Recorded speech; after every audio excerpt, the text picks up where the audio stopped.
What's up, fam? Hope you're doing fantastic out there. Today we are taking a look at a brand new brand, and not only to the channel but just in general, as well as three extremely nice budget bangers. Now, two of these are right on that cusp of being in what I consider a budget knife, being just shy of $100. But either way, anything under $100, you guys know me, that is considered a budget knife in my opinion. So let's go ahead and take a look at what we have here. We'll just go ahead and flip these boxes over.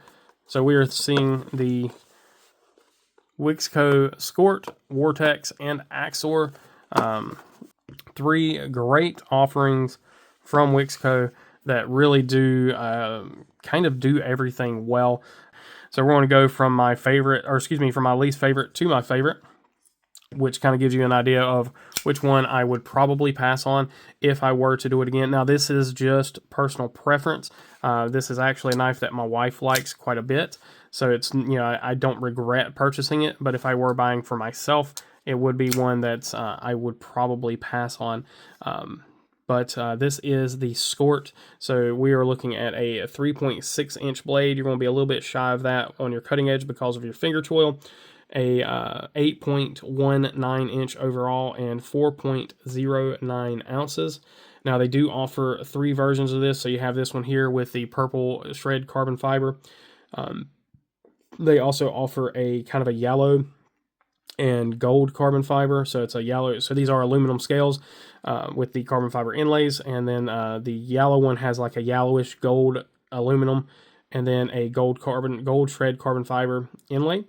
And then they also have a black aluminum, just like this, with a bronzed steel inlay. Now, that one weighs 4.97 ounces, but it is also $69 versus the $99 that you have here with the carbon fiber versions. So if you don't mind the extra weight and you kind of like the look, the bronzed one for $70 is a considerable deal. Now, just remember, the pricing with all these is the full pricing. You can, of course, use my code BE.EDC and knock 10% off of any of the things on Wortex or ferramonster. So that does let you know that ferramonster is the parent company for Wixco. They this is their budget brand, their budget line. So you get all of the same great quality that ferramonster offers, just in a more budget offering, and all of their knives on Wixco are under $100. So I would consider all of them, in the budget realm. Now, what do I not like about this knife?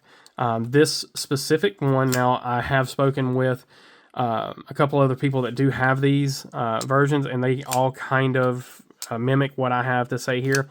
These knives are very much tuned for the thumb studs. So the thumb stud action is absolutely amazing on these things. It really is. It is phenomenal. Like, it reverse flicks like a dream. It just rockets out there with the thumb studs. Very good placement. Great job on these thumb studs. The flipper is where it loses me. So the knife is not tuned for the flipper. The action is a little lazy with the flipper. It still works, don't get me wrong. It just leaves a little to be desired. There you see, I failed it. It leaves a little to be desired with the flipper action. So this is one that I would qualify for a flipper delete. The other thing is where the detent lands on this knife is just, it is just barely far enough down to clear that detent when you hit that flipper. I was talking with Titanium Justin, and the way he places his thumb, it double clutches on him almost every time. So for me, it only double clutches every once in a while because of where I put my thumb and how I put my thumb. So if you have skinny thumbs or you smaller hands or whatever, then it's probably not going to be as much of an issue for you. But like I said, that flipper action is the main reason why this is one that I personally would pass on, just because of that flipper action. Now, I could tune it, tune that lock bar a little bit more and get a little heavier detent, but then I think it would mess with the thumb stud action, because like I said, it's such a dreamy thumb stud action that I just kind of have to overlook everything else, because it really is that good. And it's a good looking knife as well. You've got you got kind of a bit of a harpooned clip point here with some really nice inlays. We're gonna go ahead and do our close-ups on this thing, and then keep on going on, because this is going to be a long video if not. So again, black aluminum. It is just a standard anodized aluminum. And then we have this shred carbon fiber. That beautiful streaks of purple in it. T8 hardware, lanyard love. It is not reversible. We are perfectly centered. Flush screws on the pocket clip. Pocket clip works very well. I have a kind of a half length. I believe that is an aluminum backspacer as well. Everything's mirrored on this side, so you have that same inlay there. Again, T8 hardware. Decent jimping that actually is fairly functional. Thumb studs are done well again, so those are done very well. They're fairly grippy, even though they look rounded. Getting that really nice coatedness. I believe this is just a PVD coating. It's actually fairly rough, but we'll take a look at the other knife here in just a moment that has almost like a bed liner coating on it. It's really interesting. Again, swedge here, really nicely done. Let's take a look at our lockup. Lockup is fantastic. Our plunge grind is done very well. Really nice flat grind here. Plunge grind ends very quickly. You guys can see that. Really nice grip there. Sharpening looks to be on point. Let's go ahead and take a look at that tip. Let's see here.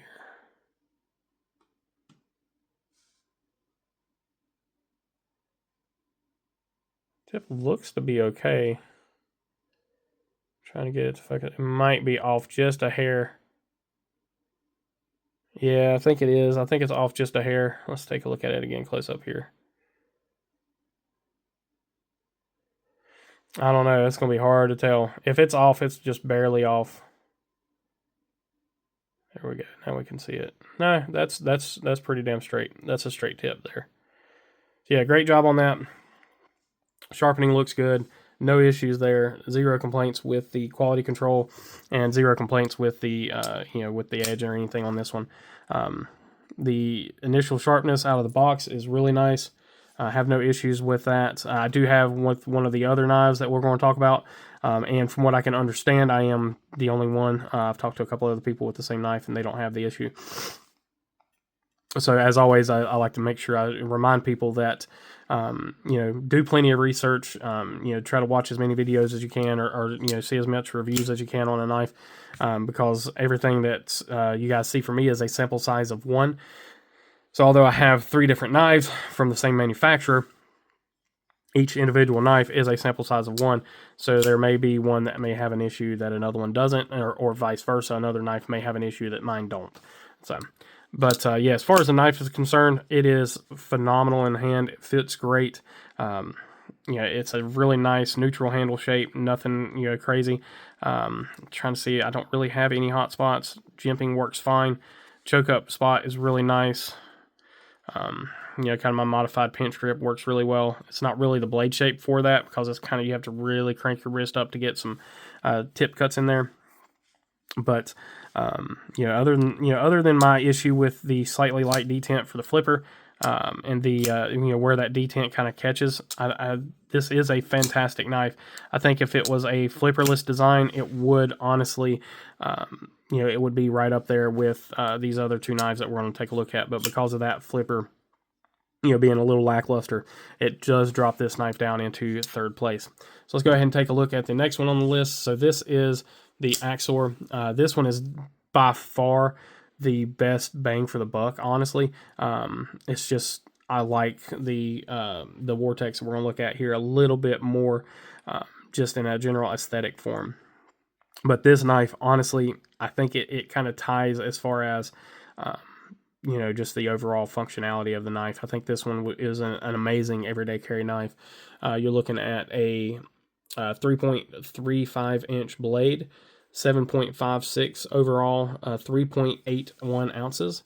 And these things are only $62. Really, really great value on this one. All of their knives on Wixco are 14C28N. They run that at 58 to 60, so normal stuff there. Again, there are 3 different versions of this one. You have the blue that we have here, then there's an all blacked out version, and then there's a black and stonewash version. All G10, all in the same, all the same price, all the same specs and everything. So Again, this is another really fantastic showing. You guys can see here that action is just phenomenal on this knife. Just a really, really good job on this thing. Let's go ahead and jump into our close-ups here. And you can guess who this knife was bought for. So this is that really, really nice. And the camera might not be doing it justice. I don't know if it's kind of picking up the colors the right way, but it is that kind of Tiffany blue coloration here. Again, T8 hardware. You have a lanyard love there. No lefty love again. Open pillar construction on this one with a single standoff. Actually, excuse me, I'm sorry. There are 2 standoffs there. There's another one down here. And then, you know, this one does have an inset pocket clip. Flat screws. Again, same pocket clip design. No issues with that whatsoever. T8 hardware again all the way around. Perfectly centered. So here's what I was talking about with that kind of almost looks like rhino lining. You know, it's really interesting. The coating will provide some drag if you're cutting something really slicey like cardboard. Then also it seems like it would hold up very well. Now I have not been able to test this knife to any extent to check that. But you know, if I do notice any excess wear or anything like that when using it, I will report back to you guys. Kind of a reverse Tonto blade shape here, almost, yeah, kind of reverse Tonto-ish. Modified sheep's footy kind of blade. You got a swedge with a kind of a double dip here, so almost like a harpoon cut out there. Really interesting blade shape. I really do enjoy the looks of this knife. Again, very functional jimping, really nicely done thumb studs. Lockup is perfect. Plunge grind on this one is a little bit slower, so you can see the difference there. So you see how much steeper your plunge grind is here versus this one. So your plunge grind is just a little bit slower there, but still, because of your finger choil, you've got tons of room for sharpening.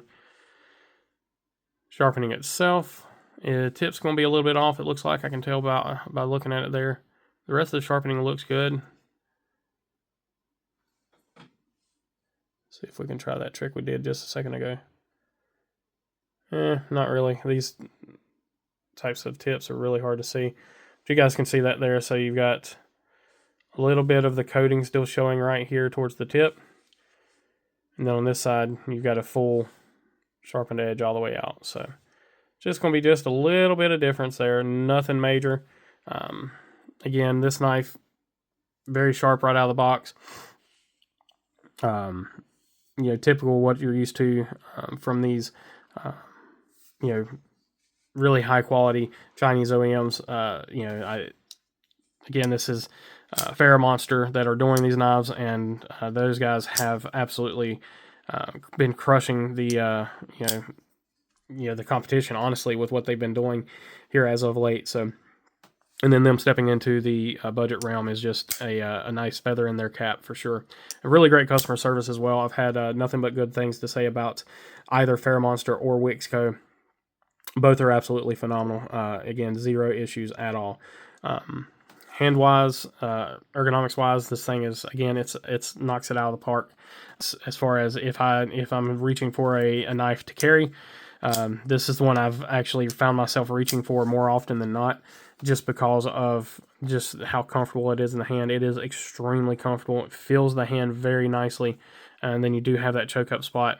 You do have the ability to come out here and get on that little harpoon there, and you've got that really nice, modified Warncliffe sheep footy blade there that allows you to get those utility cuts in very easily. Just really great job on this knife altogether. Again, just cannot say enough good things about this. So, and let's go ahead and jump into the third knife here. So this is the Wortex, $97 on this one.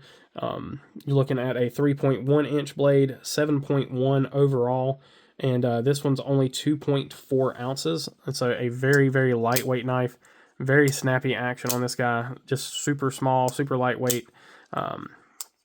Again, you got a 3-inch blade and under 2.5 ounces. This is their sky blue carbon fiber variant. They do offer 2 other variants. They have a shred carbon fiber version that's just a regular standard black shred carbon fiber, and then they offer a black micarta version that is $67, so $30 savings there, and you also save a little bit of weight. It's 2.38 ounces, So just a little bit lighter on the micarta version. So if you are looking for the absolute lightest that you can go, that version is, of course, an option.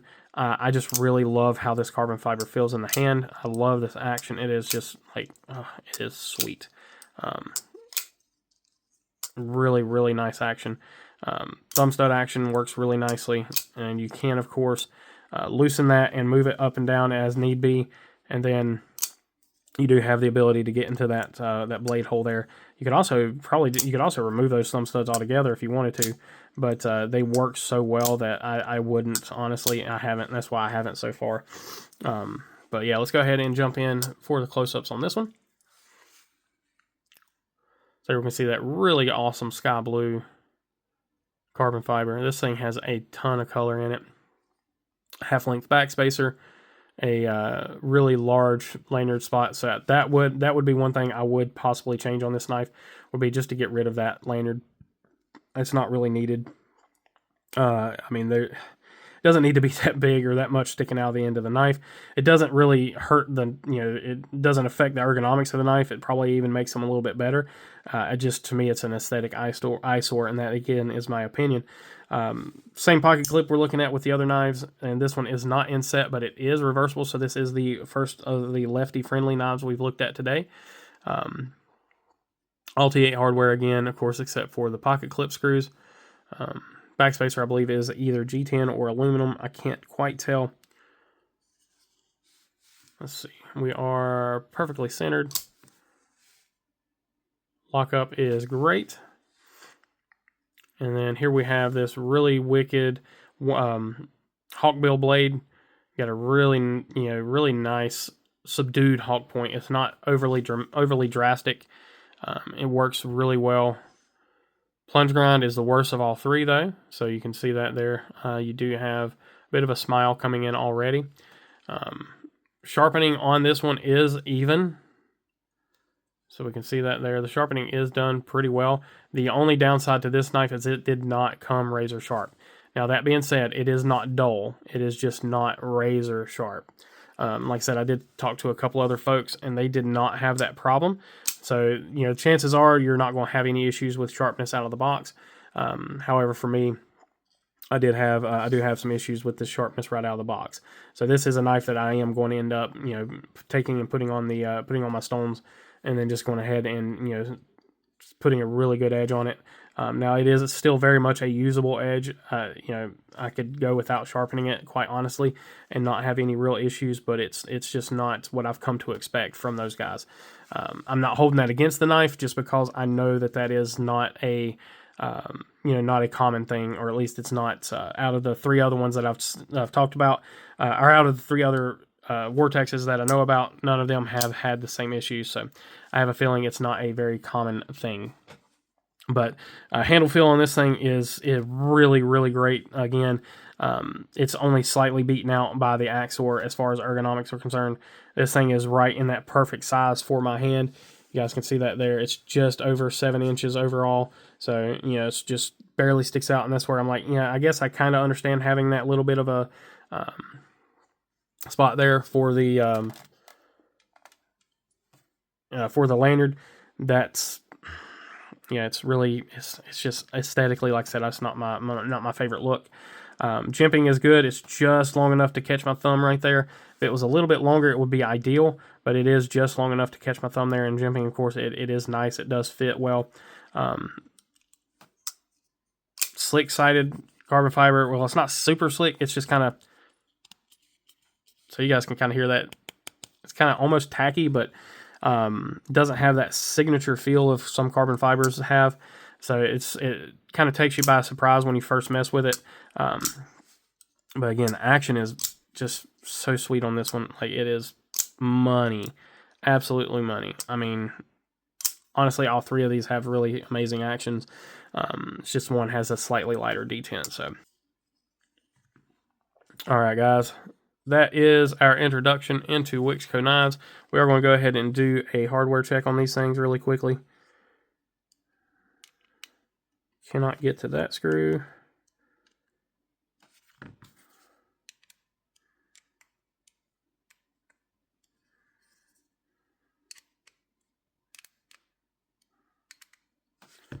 So far, so good. Everything's looking really nice.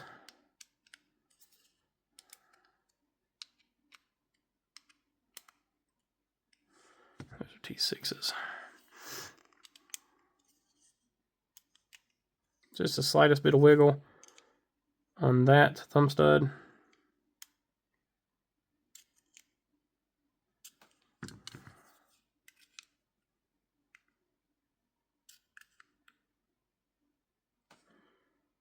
Okay, so I have found a slight issue here.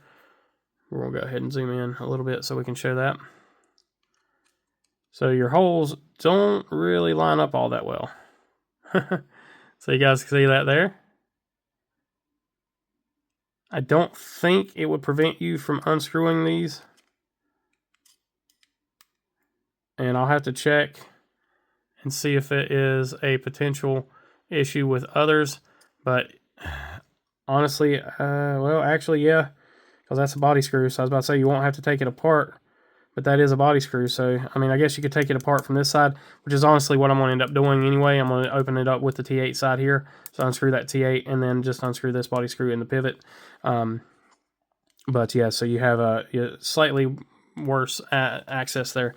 The screws seem to be done well, but that pocket clip seems to be a little uneven there, or a little bit folded a little out of the way. And it looks like it's kind of the same thing here, but not as drastic. So these holes line up good enough for you to be able to get the screwdriver in there, you know, fairly straight. But it's a little bit of a work to get to it. So definitely something that I will mention to those guys that they need to watch out for. But anyway, let me know what you guys think in the comments down below. Have you guys picked one of these up yet? If you have or if you haven't, let me know what you're looking at. And, you know, as always, I appreciate each and every one of you. As always, please remember to be kind, be humble, and be EDC. Y'all take care.